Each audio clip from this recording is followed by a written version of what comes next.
And good evening once again. This is Ted Hicks from Late Night Parents. Ways to follow the show, latenightparents.com. And I don't hear a thing. I do. You do? Yeah. Oh, okay. Couldn't do this without the greatest team that we have on this side of Merrick. I'll go a little farther. Save this side of the southern state. Richie V, how you doing? Ted. What is up, Teddy Ted? How are you? What's Pretty going good, on? man. What's going on with you? Just busy. Busy week. You've been busy. It's been, maybe it's because the holiday season is inching closely. Holiday season inching closer. End of summer events. Groups, clubs. Okay. Volunteering, all kinds of crazy things going on. So this was actually the busiest weekend I've had in quite some time. Weekend or week? Well, the week was busy too, but I expect that. Okay. Busy week really doesn't have too much to do with what else is going on. Busy week is just work. Okay. But the weekend, that's all the extra activities, and it was a fun one. We'll table that until after our guest. Big shout out to Brian Graves, who's also in the building. Super producer Brian. No, he's in the building because he has to be in the building. He's not volunteering. There's a paycheck attached to this. He's not just like hanging out with us or anything like that. One guest in the queue. Okay. Well, not in the queue per se yet, but Sharkie Zartman is going to be joining us momentarily to talk about her book that she just co-authored, Hey Sports Parents. So it kind of gives you the do's and don'ts and all the above. Okay. I mean, about kids and youth sports. I've been there, done that. Right. Didn't write a book. You are a seasoned pro, and you should have written a book. Yeah, could have. Could have let Linda write the book, actually, but that's okay. That's why we have Sharkie. And that's why we have you, because now you're in the middle of it. You're really starting it. Yeah. Well, no. No. Your daughter, I got through. she played some things. Right. She's gotten through. Yep. Son is in the middle of it. Yep. Not sure how this is going to unwind, but I got to tell you, for one, when I'm out there and he's playing football, right, I do cringe, and I do wait for the next helmet to helmet. You hear that noise. You hear the noise. And you're just like, Yeah, I mean, I remember those days very well. I mean, I've had three boys. All three played football. Multiple sports, your sons were. Football. They all varsity football. They were all varsity lacrosse. Right. 2 of them were varsity basketball. Wow. 1 was wrestling. Wow. So, yeah, all the physical sports, they played them. So all the contact sports. So, like I said, some of the things that go on in my mind, you had to do that times 3. Yep. Yeah, but, in some ways, we are a slightly different generation. So we grew up looking at football on TV. Right. And, you think they had the microphones in the helmet sometimes when you heard that caw. That is true. Not that it made it better, because it's always on our minds when we're out there looking at the children, looking at the youth, saying, all right, we don't want anyone to get hurt, But especially some sports, they are aggressive sports, so all the precautions have to be taken.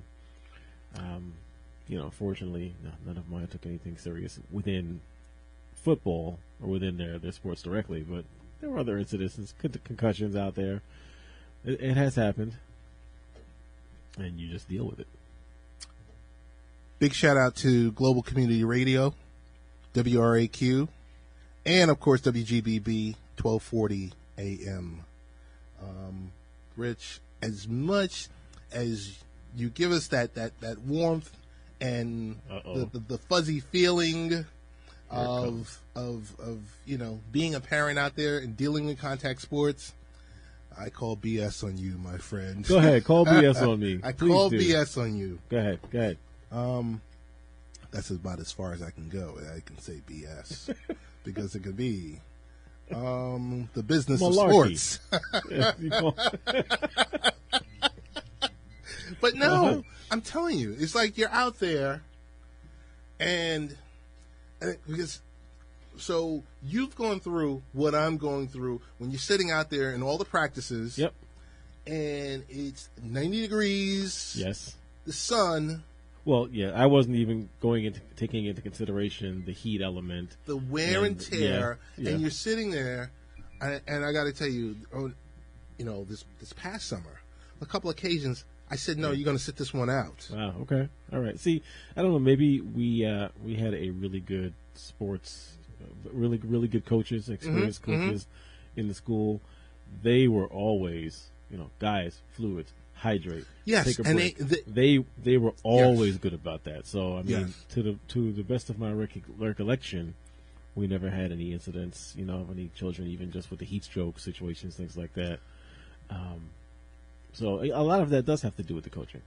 No, it does, and because sometime, like once the football season is over, want to have the coach of the Hempstead Raiders up here. Nice. Him and at least maybe one or two of his assistants. Okay.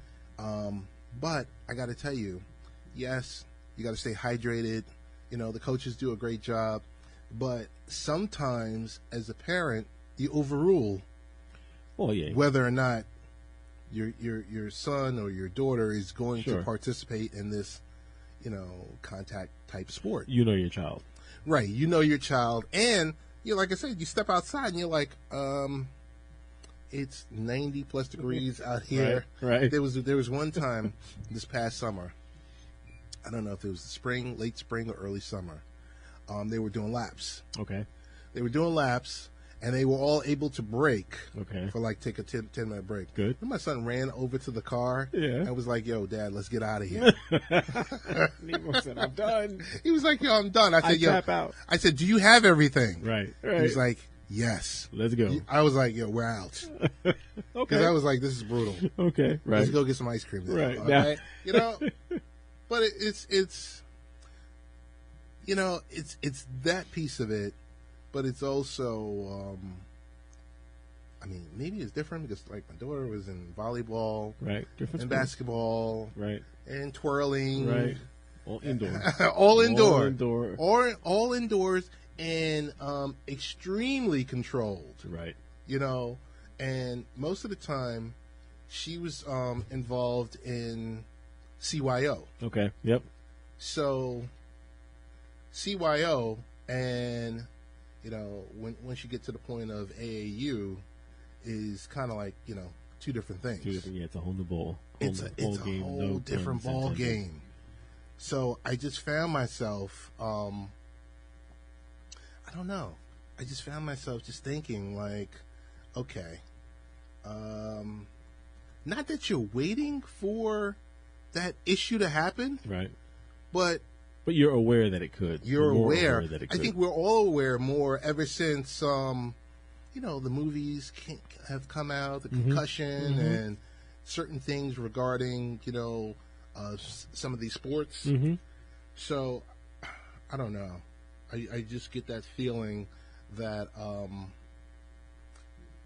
do I say it? I was just nervous. Right. Okay.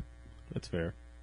I was nervous, and I was just to the point of, okay, so how is this going to play out? But everything has worked out. Right. So maybe I'm looking for something to happen. Right. That. Well, you can't say that it's not going to happen. You're just being maybe hyper aware of it. Right. And that's not necessarily a bad thing. You're just concerned for your child's health. I mean, what's wrong with that? Right. And there's been many times out there, a kid is taking a really hard hit in youth football, and both teams, the coaching staffs are standing over the kid, over the child. Everyone takes a knee, and you're just sitting there on pins and needles, like, is this kid going to get up, or is this going to be one of those situations where there's something broken or something like that? I don't know. Like I said. But I will tell you this much, since we're talking about youth sports, it's appropriate that our guest is in the queue, Sharkie Zartman. She's a college professor. She also was on an athlete for UCLA and the USA national team. She's a coach, a radio host, Nice. and an author of various books. The book we're going to talk about now is Hey Sports Parents. Sharkie, how you doing? I'm great. Hey, Sharkie, thanks for joining us. This is Rich. Yeah. So, what is going on in your world, Sharkie? Thanks for joining us. We just wanted, before we start peppering you with questions, we wanted to give you a minute to introduce yourself.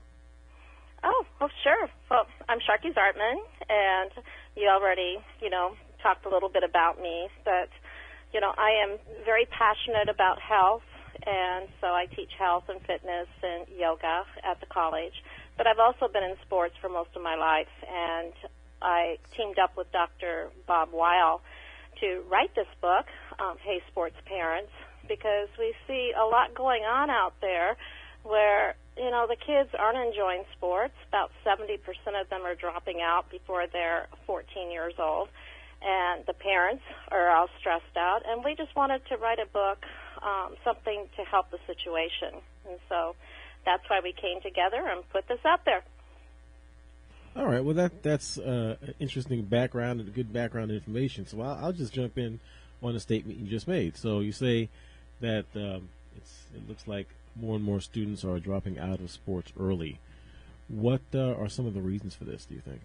The major reason, well, sometimes they find something else that they like. As you know, sports required a lot of time for practicing and competitions, and sometimes the kids find something else they're passionate about. They just lose interest.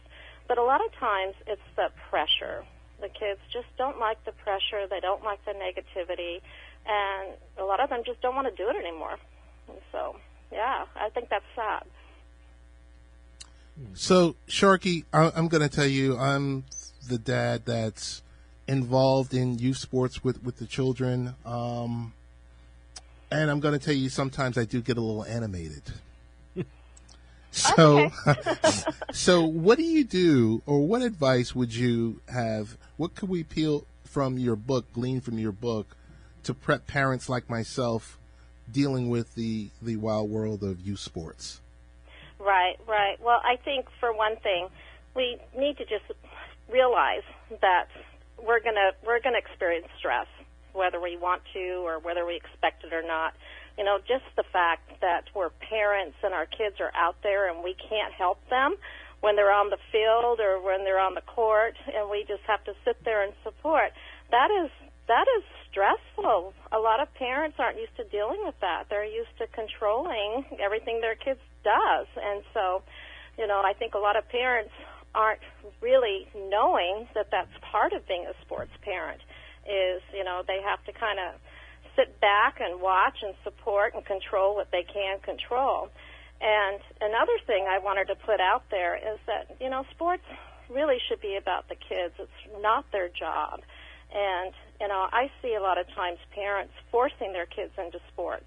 And as a coach, I can tell you that's the worst kind of kid to have on your team, is a kid that doesn't want to be there. And so those are a couple things that, we talk about in the book. And also, there's a lot more to be learned from sports if we just kind of step out of the way, because kids actually learn life skills that they can actually use in their relationships and their jobs, and really important things, especially like accountability. I mean, we all need a double dose of accountability in our society these days, and sports actually helps to teach that, persistence, resilience, and yet a lot of times what adults tend to focus on is, are we winning enough, championships? What about college scholarships? And to tell you the truth, the chances of kids getting college scholarships are very, very low. But all kids who play sports can learn these life skills and enjoy the sport. And I think parents need to focus more on what is happening with the kids, not what are my expectations for my kid. All right, I think that's totally fair and totally correct. I mean, I also have I've got 3 sons, so all of mine are out of college or in the middle of their college careers. And I do remember, those years standing on the sidelines of pick your sport, and watching fathers and sometimes mothers, but who you could tell obviously were living their lives vicariously through their children. These were the guys. I played lacrosse when I was in school back then, and he's going to be just like me, and I want him out there, and yelling and goading and very animated, as Ted said, but to the extreme.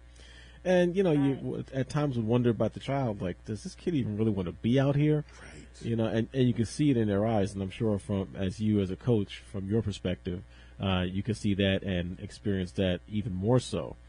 So right. I guess then, what advice would you give to kind of prepare parents for what to expect in youth sports? What to expect? It's very hard to know what to expect because things come out of nowhere sometimes. I think that, coaches sometimes are problems with parents, and a lot of times the parent thinks they know more than the coach, and sometimes they do. But if you get into a conflict with your kid's coach and start telling him other things than what the coach is telling him, who's the kid supposed to listen to? Right. I mean, is he supposed to flip a coin? And so it's so that's a situation that comes up a lot. Is the parents are not on the same page with the coach. The parents start criticizing the kid for what they're doing out there. That's the coach's job. It's not the parent's job. And so I think parents, in terms of what's out there, there are a lot of opportunities for kids. There's so many more youth sports parents now than there were, back when we were playing. But along with that comes adjustments, and parents really need to start supporting their kids more in terms of, not controlling everything as much. When your kid's out there, you can't control what they do. You just have to support them, support the team, And when the parents start acting out in the stands, like what you said, that's embarrassing for the kid. Yes. Are you kidding me? I mean, the parent starts yelling at the ref or the coach, the kid's embarrassed. I got to tell you, both of you, I've seen the full gamut where we've been in a situation with the girls basketball team, and the opposing coach is screaming at the referee, gets thrown out of the gym, and I'm sitting here saying, okay, and you're supposed to be a role model for the team that you coach. Right. So right. There's that one piece. I've also seen with my son with youth football last season, the parents going at each other, and I'm just standing there like, oh my goodness, this is crazy. I know. They're acting like kids, and the kids. I saw that happen once at a tournament. And the parents were fighting with each other, yes, with the referees over who won the game, and the kids were outside playing a game together from both teams. They were having a ball. It was too much. And then I've seen the other aspect of it, where my daughter's, I think it was her 9th grade team, I think they finished 2-9. Okay, so that's nothing to be proud of, but after the game, they're taking selfies with the other teammates. Right. And it's like they could care less. Right. I guess it's more about them. It's about the camaraderie. Number one, understanding the game, understanding the rules of the game, I guess going through that experience, and then, having stories to share when you get older, or when you see these people in high school or in college. It's funny. It's funny. Right. I do want to share this quick story. So my daughter played CYO basketball, and there was one year she got in the All-Star game, she got the MVP. And so it was like 13 points. It was like, I don't know, 11 rebounds. And I was like, okay, that's great. So she then wanted to take that, because after that season ended, she wanted to go participate in the AAU league. Can I tell you there was a slap in the face? Reality hits. Reality set in. Yeah. Because I told her, I said, no longer your best friend is the coach of the team. Right. no longer your dad is the scorekeeper. Right. You know, I said, this is... Exactly. You Reality. know, so reality does set in. Sharkie, want to ask you the name of the co-authored guide?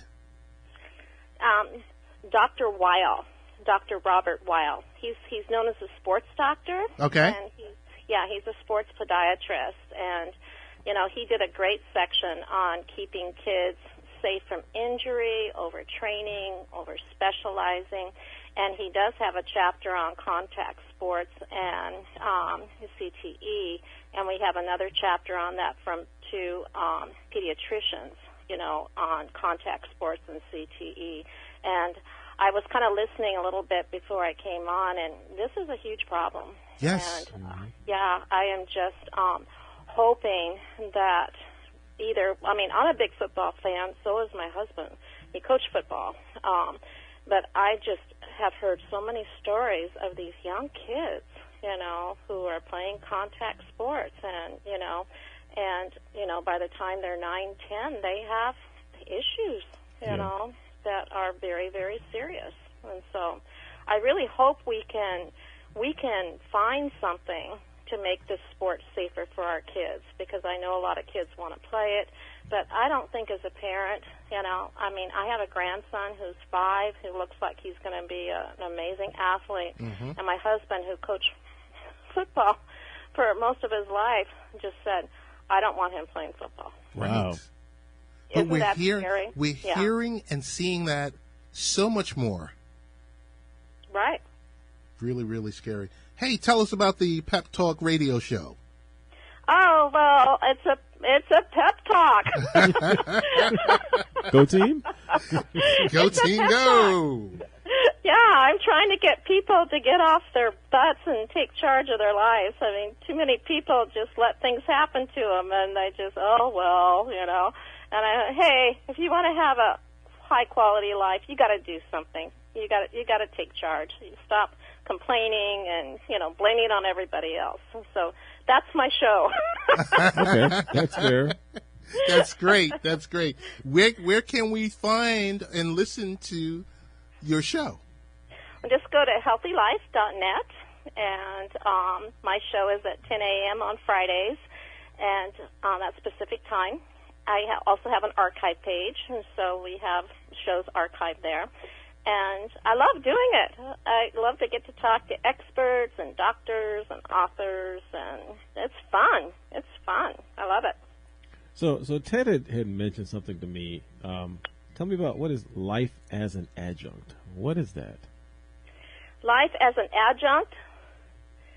Yes. Okay, so an adjunct, I think you're referring to part-time versus full-time? Correct. Is that what you're talking about? Yeah. Well, Yep. I taught full-time at the college for 37 years. Oh, okay. And my mom got sick, and my daughter decided she wanted to start a family, so I retired from full-time, and now I'm an adjunct. So I'm part-time, which some people would say, oh, you're just part-time. And I go, well, you know what? It has enabled me for the last few years to do the things I really want to do, because I was in charge of one of the departments at the college when I was full-time. I didn't have time to do anything for anybody else. And so, you know, I wanted to be a part of my grandkids' lives, you know, help my mom, and so it all worked out. So an adjunct for me is good. So you don't miss that full-time teaching experience? Yeah, I did that for a long time, full-time teaching, coaching, and loved that, but didn't have much time for anything else. And so, yeah. So adjunct is good. Good. Glad you're enjoying it. Glad that you can get out there and enjoy your life and do things with your family and develop your own. Right. Sharkie, what's the best ways to get in contact with you via social media? So we just... Well, I do. I am on Facebook. Okay. I have Sharkie's Pep Talk, a page there. I also have a page, Aging as a Sport, because I've written a few books on empowered aging and for the senior population.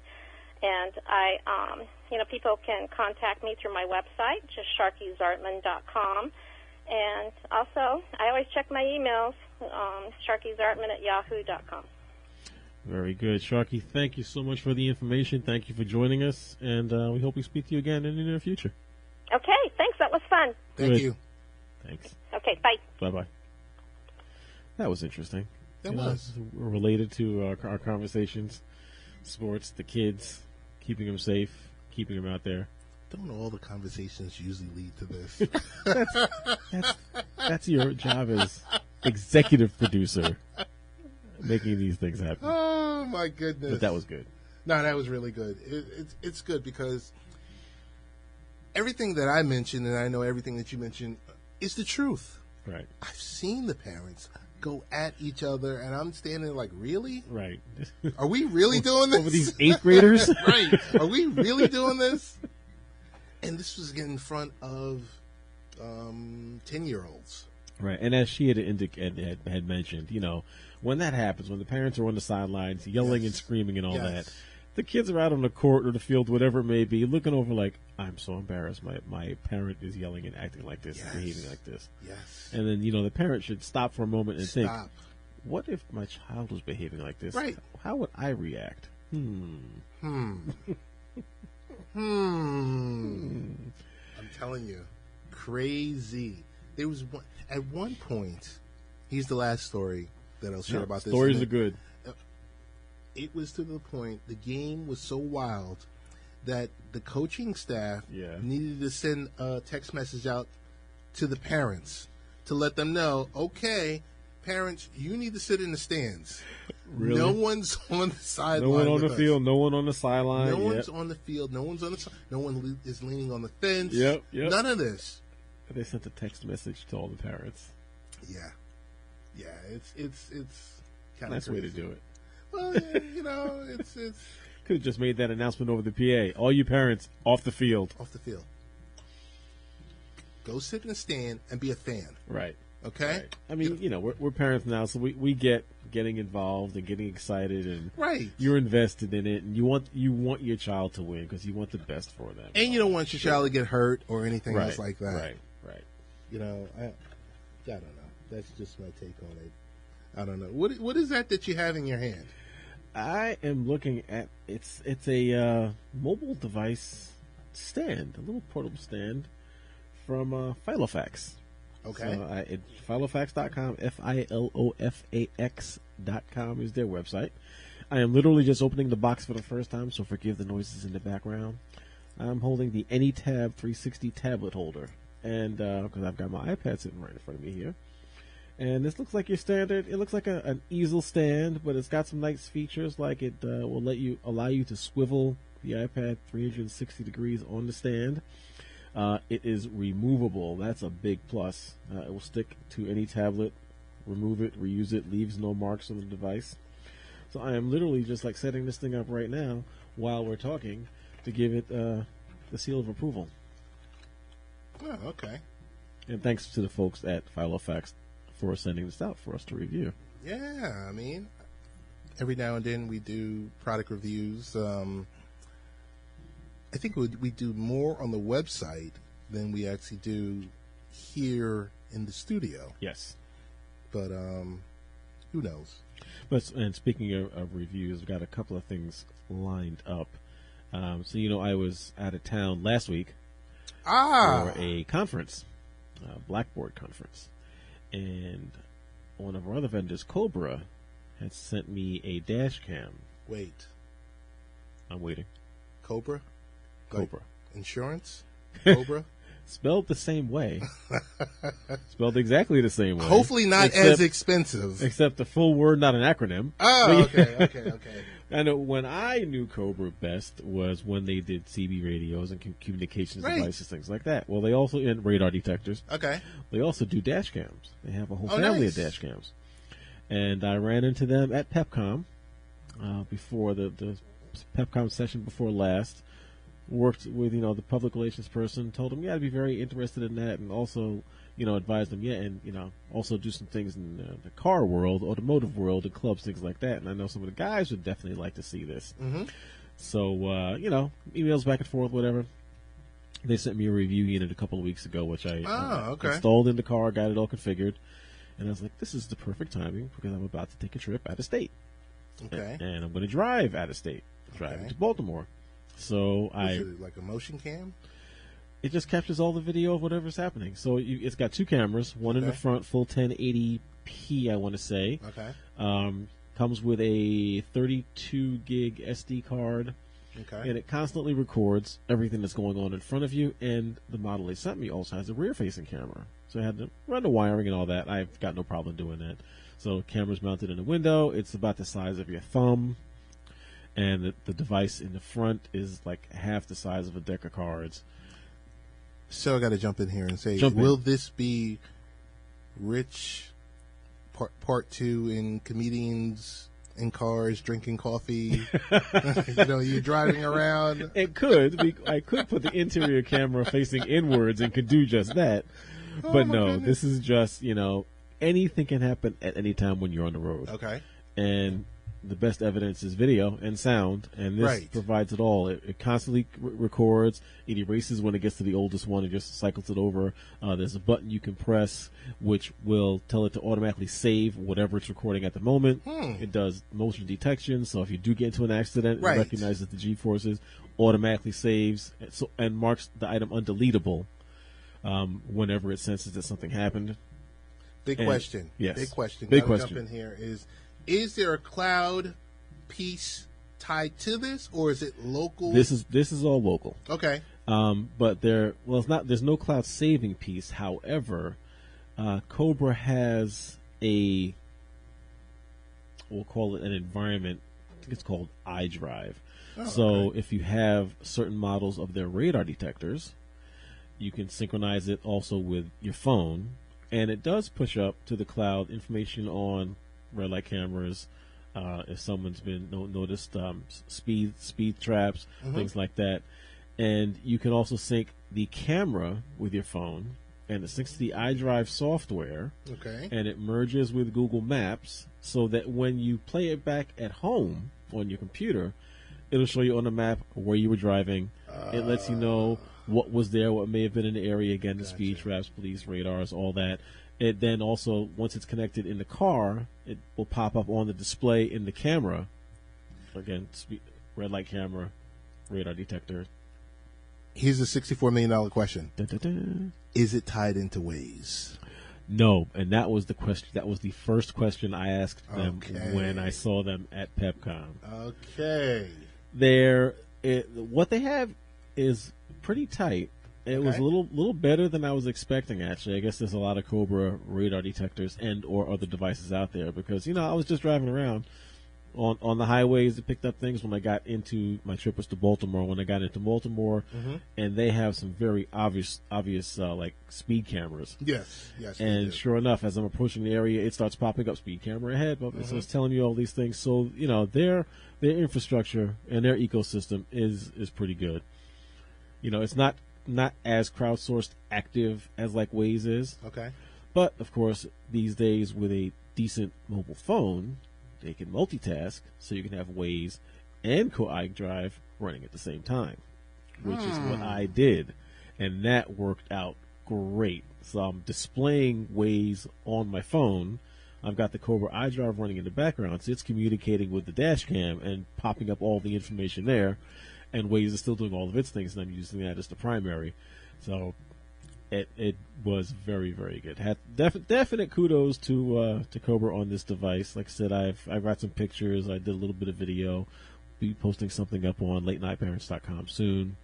But this device will probably stay installed in the car. Okay. So would you think of going to a 64 gig card, or is it? Well, does it max out at 32? You can put whatever size you want in the device, and of course it's micro SD. Okay. I'll answer that better probably next time we speak, only because after the trip, this is the first time it was allowed to run and record till its max. Got you. So I'm sure it's probably gotten to the point where it's cycling around at this point. One more question. Mm-hmm. Am I able to adjust the so it's recording at 1080? Yes. Can I knock it down to 720, or is it static at 1080? There are some video recording settings, like you can actually bump it up to a higher than 1080. I think it'll go up to 1280 or 1240, something like that. Okay. I want to say yes, you can set it to a lower. Yeah, kind of. Yeah. Okay. I want to say yes, you can record it at a lower resolution, and of course you'll save space and get longer recordings, but it just won't obviously look as good either. Right. And the other thing is the front camera maxes out at that 1280 or whatever it was. The rear camera is 720. Okay. It's okay. locked into so that. it's still HD. Still HD, correct? Technically, correct, and it looks good. So Looks good at night, dark. It's very light night sensitivity. vision, everything like that. It doesn't need night vision. Ah. Just driving by headlights at night, it's like you're looking through your eyes. Okay. So the camera quality, recording quality is very, very good. And the name of the product again? This is the Cobra iDrive Dashcam 360. Okay. Okay. Yes. So you were hanging out at a Blackboard. Hanging out at Blackboard, hanging out on the campus of Johns Hopkins University. Okay. Very beautiful campus, but unfortunately, the 2 days that I was there, the storm came through the second day, which was the day we were scheduled to get the full campus tour, so we didn't get the campus tour. It was rained out. Okay. But they were very hospitable. Blackboard always takes care of the user group, and that's what this was. This was Northeast Regional Blackboard Transact user group meeting. And, I saw some faces that I've seen over the years. Gotcha. So our account manager, just learn some new things coming out from Blackboard, which I will start the conversations on campus to see what things we can implement over the next year or so. It's perfect timing, I think, to try to get some of these things done. Okay. It was good. It was good. It was quick. That's good. I mean, anytime you can reference in a New York to, I don't know, did you really want to call that Baltimore, or is that... No, it was Baltimore. Okay. Yeah. So New York to Baltimore, a quick, less than 3.5 hour trip to get there. You forget the traffic. Yes, you would think it would be a 3.5 hour trip. Right. It was a 5 hour trip each ways because I didn't have to be there till 12 o'clock on Wednesday. Okay. So using Waze, it's right. Like, tell me when you think I should leave, and it was like, yeah, you probably want to leave at like 7. Oh, okay. So I said, all right, leave at 7, but leaving at 7.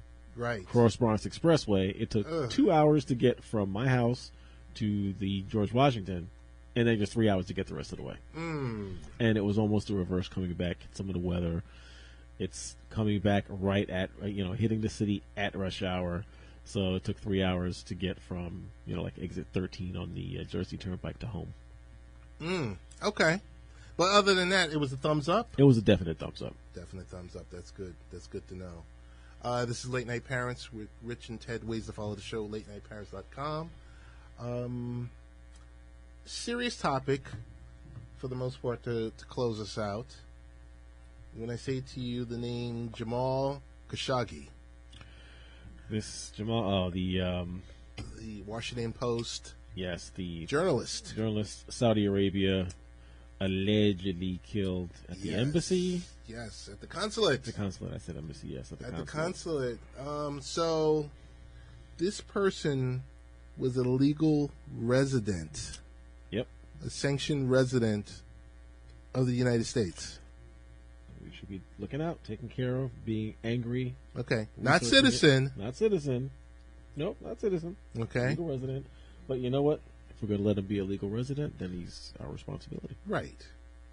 And that was going to be the question right now because I don't know if you've noticed or there's no other way to get around from noticing. There, anything regarding Saudi Arabia, you have all the superpowers pulling out of. Right. Well, it's the hot zone. It's the hot zone. And you want to be friends with Saudi Arabia because it's the oil. Let's call it what it is. Right. The oil. Realistic. And the fact that they're purchasing weapons from us. Yep. And they're a stabilizing force in the area, in the region. Right. I mean, you got to be honest about that too. I don't know what is the evidence saying. The evidence is saying from Turkey that either an iWatch. He might have captured his own attack, death. Yes. An iWatch was potentially the reason that you have the audio or video. That's a little suspicious almost. I don't But they said potentially could have been dismembered. Yeah, I heard that as well. So I'm sure we're going to talk about this later on. The impact right now, our president has been hedging on whether the fact, he wants more information. He's not so quick to act because he said, "Oh well, they said they didn't do anything." All right, so let's put it out there. Mm-hmm. Let's call it for what it probably is. That he has dealings. No, not at all. I wasn't even going to go there. Oh, That's a okay. whole other topic. Okay. If the victim, that's the alleged victim, Mm-hmm. Was of a different nationality. Oh. Or a more localized nationality, do you think there would be more noise being made about it? Of course. I think without a doubt. I don't know. It always kind of seems. It always seems like it's the same old story. Yes. If this person was, an actual American, you don't want to say blonde hair, blue eyes. Nope. But then the sense of urgency. Yes. Increases. Perfect term. It escalates. So it's not. You're seeing more from Congress, more anger from Congress. Congress is saying, "Oh, if this happens to be the case, there's going to be a problem here." Right. And when you threaten sanctions, threaten tariffs, right? What do you do? But you hear this, Saudi Arabia is like, you threaten sanctions. It's going to kill your economy. Mm-hmm. And they're right. So they're pushing back on you to say anything that you can threaten. Right. Go ahead. Do it. Go right ahead. And then what do you do? Bluff called. Right. Or maybe not even bluff, because that would be the expected response. But you have to ratchet it up then at that point, right? And what's the ratcheting? I mean, if you want to threaten economic sanctions, right? Where do you ratchet up from there? Well, it goes from 0 to 11 at that point, right? I mean, now of course, let's just pure hypotheticals. Let's say that some honest to goodness evidence comes out, okay, tying it to someone in the Saudi regime responsibility. I think that also changes things because, anyone, once they're caught red-handed, kind of backs down a little bit, fesses up a little bit, and, right. Especially in international politics. But until then, sure, play the game. Wasn't me. Right. Prove it. So you have all the tech companies backing out of there's slated to be a big tech conference there Saudi Arabia. Yeah. Basically, your big 4, 5 tech companies are like, you know what? We're going to sit this one out. Right. Steve Mnuchin is currently there, and I think he was getting some flack over it. But, Rich, in 2 weeks, less than 2 weeks. No, is it 2 weeks? Yeah, no, I think it's about 2 weeks. The WWE is scheduled to be in Saudi Arabia. Really? Yes. See, I know for a huge show in Saudi Arabia. Yeah, because they signed WWE signed a deal with the Prince of Saudi Arabia, and I think $60 million was exchanged. And now, of course, you know what that means, right? No, none of the female. Wrestlers, they can't even perform, could they? They cannot go. They did not go to the last show. So it's basically current roster and your legends are all going to pop up. All the guys. I heard the Saudi Prince has thrown the gauntlet out there. $20 million for an appearance from Dwayne Johnson. What? Now, see, if all this recent hubbub had not occurred, Right. he'd be out there in a heartbeat. Right. And So- probably not even care about the money. Right. Oh no, I think the money will Well, play the money- a the money big helps. part. Yeah, don't get me wrong. But the big question is, everyone's waiting. You got Congress talking about, is the WWE going to back out of their event because who is Vince McMahon's wife? His wife is a part of Donald Trump's cabinet, Yes. Linda McMahon. I You want to talk don't about know. stuck between a rock and a hard place, and I don't know. WWE has not said a word. Not I a mean, mumbling word. They could fall on it's a contract. We can't get sued over the contract. We can't violate. If they got a contract, they had a contract. Right. And they are a business. They're like $60 million for one event. One event. Wow. Well, you never know. I mean, the reports are now coming out, that the Saudis and the Turkish media are reporting that the leaders might start a quote-unquote working group to discuss the disappearance. Oh, You okay. know why? Because Saudi stock prices, Saudi stocks Yes. are taking a hit over this. Taking a plunge. Which means, the global view is, yeah, you guys. You had did something to do something. with this. You had Right, something to do right. with it. I got to tell you, that worthless Marco Rubio was on every cable news show today. In the car wash. That's heard basically a car wash. Whatever's cable news you turn to, you see this guy. Right. Useless. Well, what's he saying? If Trump won't act, Congress will. If Trump won't act, Congress will. And I'm like, see, it's different when you see some people say something like that. Right. Like him, You're you're like, yeah, whatever. because he's the same person we were talking about last week in regards to Parkland. And he's like, oh, I'm going to go down there for the town Yeah, hall. Yeah. And I don't know if you saw it or you remember seeing it. The people that were in part of the town hall, like the crowd was just booing him and just giving it to him. No, I didn't see it. Oh, it was something. He was just like, I can understand if you want to boo me, you want to boo Congress. Mm-hmm. Just give me my voice. Let me speak. Okay. Dana Loesch was also there for in Parkland. Okay. And spewing her, with the stuff that she likes to spew about the NRA and this and all this other stuff and guns don't kill and bump stocks and you just like, get off the stage. We're not looking for votes right now. This is not a campaign I'm like, meeting.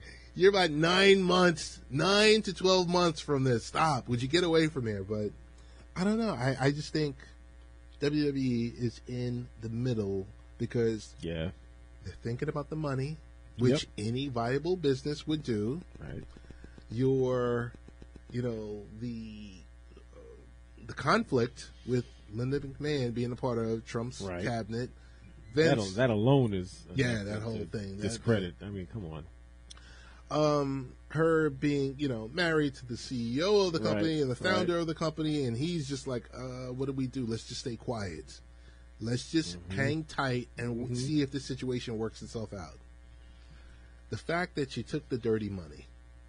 But was it dirty before? See, it wasn't dirty when they signed the contract. If I understand what you're referencing, right? Well, I just referenced the word dirty money because half of your performers, which are females, can't perform. Right. That's where you should take a stand. Right. And you turn around and you give them their own pay-per-view out in Nassau Coliseum and you don't promote it. Yeah. So I'm kind of like, Okay, that's fair. This reeks. That's fair. I don't know. This is, whenever we get on soapboxes and we start talking and I don't know. It's just going back to the journalists. No one's life should be taking. Like, No. you just think about it. This is a member of the press. Right.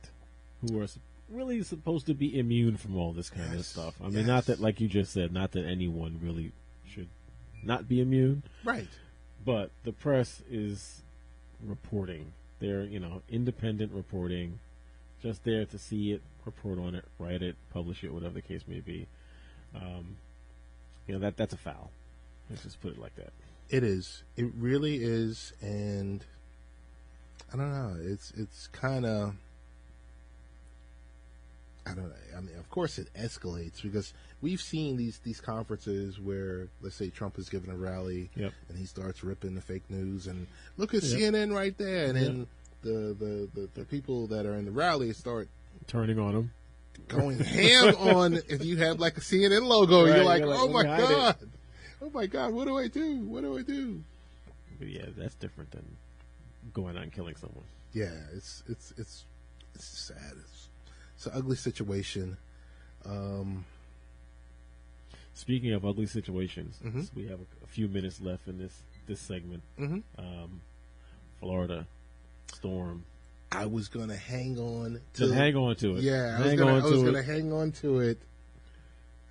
on to it. I wanted to give it its own segment. It's its own. Leave it to be its own. That stuff is crazy. Yeah.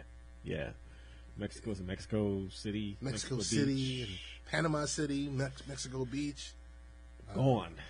It's gone. Well, it looks like a tornado came through. I mean, a hurricane came through, sure, but it's gone. Destruction. And again, we'll save the rest of it. Yes. I'll just say, as especially you mentioned the last time around, there was a storm. When you're told to leave, we'll get into that. We'll leave that there. We'll get into that. What you getting into, Rich, this week? We'll see. This week I got nothing major planned. This week is just regular stuff at work. Keep the computers running, keep the users happy.